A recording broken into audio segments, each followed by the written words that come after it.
linda história para vocês. A história da verdadeira Páscoa. Mas antes, deixe o seu like e se inscreva em nosso canal e deixe seu comentário.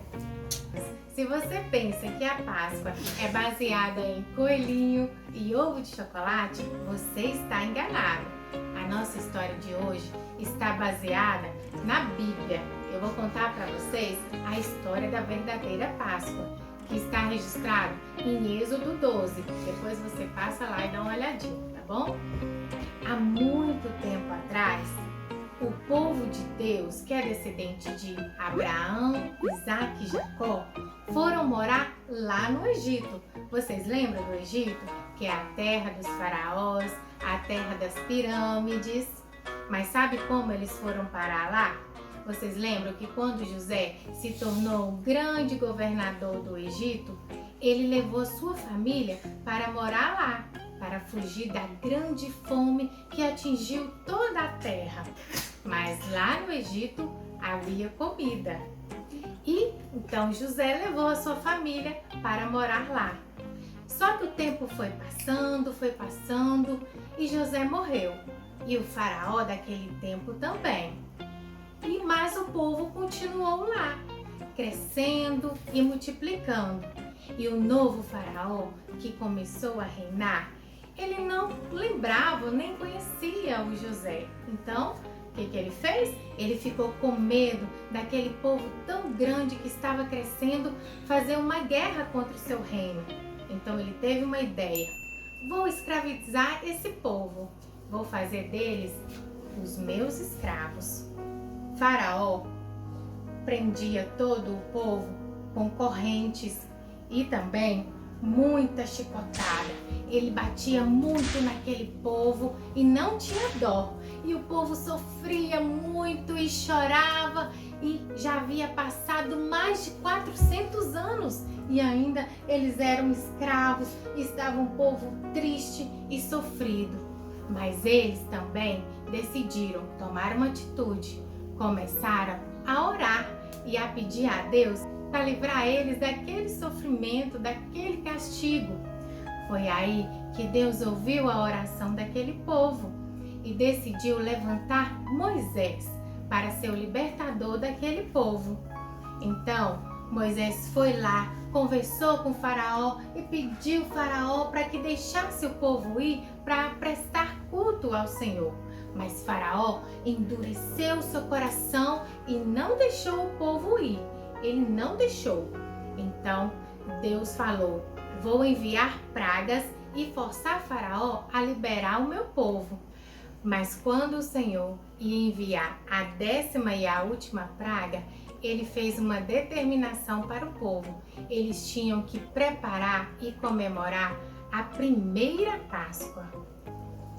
Então, como era comemorada essa Páscoa? O Senhor determinou que eles tinham que pegar um cordeirinho novo e sem manchas, e eles tinham que sacrificar esse cordeirinho. Eles tinham que assá-lo e fazer um belo banquete junto com toda a família. Eles faziam uma partilha com o assado, com as ervas amargas e com o pão sem fermento.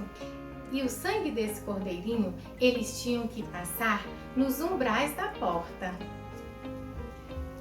Tipo assim, olha, eles tinham que passar o sangue em toda a porta, dos lados e em cima. Mas sabem por que eles tinham que passar o sangue nos umbrais da porta? Porque a 10ª praga seria a morte do primogênito. O que é o primogênito? É o primeiro filho de um casal. Então, o filho mais velho. Então, morreria todo o filho mais velho de todas as casas e também toda a primeira cria dos animais. Mas isso só ia acontecer com o povo do Egito, com o povo que não era o povo de Deus. O povo de Deus estaria seguro porque eles estavam sendo obedientes à voz de Deus e fez o que o Senhor mandou. Então, quando o anjo passasse a meia-noite, ele veria o sangue em volta dos umbrais da porta e passaria direto, passaria por cima e não matariam os filhos do povo de Deus. Por isso que Páscoa significa passagem. passar por cima. Então, esse cordeiro foi morto para a salvação dos filhos do povo de Israel. Porém, o filho de Faraó morreu e ele ficou muito triste e libertou o povo, e o povo ficou livre para adorar a Deus. E o povo de Israel foi salvo, e seguiram por muito tempo essa tradição, comemorando a Páscoa. Mas o plano de Deus era salvar não somente o povo de Israel, mas toda a humanidade. Mas ele viu que aquele cordeiro já não era mais suficiente para salvar as pessoas. Precisava de um cordeiro ainda mais puro, ainda mais santo para salvar a humanidade. Foi aí que ele enviou Jesus para pregar o amor de Deus aqui na terra. E Jesus também comemorou a Páscoa com seus discípulos. Quando ele foi comemorar a Páscoa num grande cenáculo, ele reuniu seus discípulos à volta da mesa e fez uma partilha. Eles partilharam o alimento, a bebida e comemoraram a libertação. Mas agora a libertação seria para toda a humanidade. Jesus seria aquele cordeiro, o cordeiro que tira o pecado do mundo. Foi então que as pessoas mal prendeu Jesus e crucificaram ele numa cruz. Eles acharam que estavam derrotando Jesus, mas tudo isso era um plano do nosso grande Deus. Então Jesus se entregou como cordeiro mudo, o cordeiro de Deus que tira o pecado do mundo. E Jesus foi crucificado numa sexta-feira. Então eles pegaram Jesus e colocaram ele no sepulcro e colocaram uma grande pedra. E se passou a sexta, o sábado, e a pedra estava lá. Porém, no domingo pela manhã, quando as mulheres que eram amigas de Jesus foram visitar o túmulo, mas sabe o que aconteceu?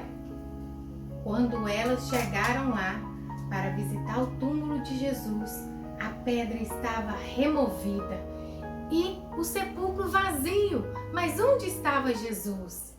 Jesus ressuscitou!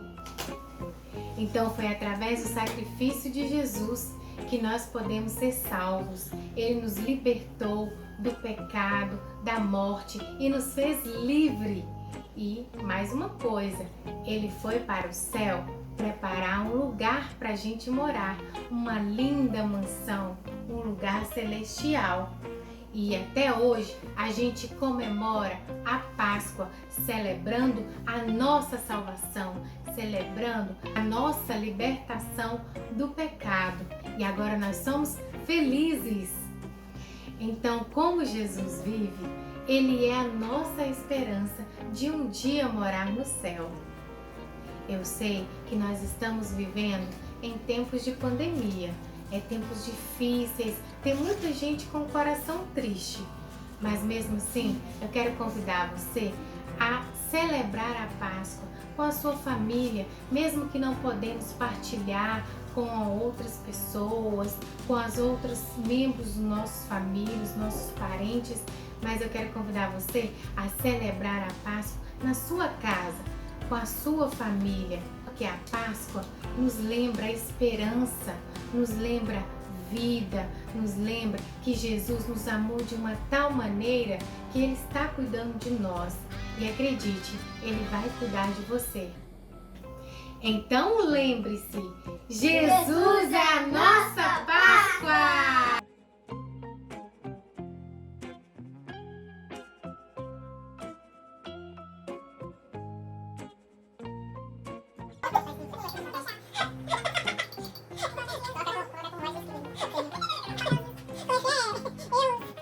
Então Jesus morreu.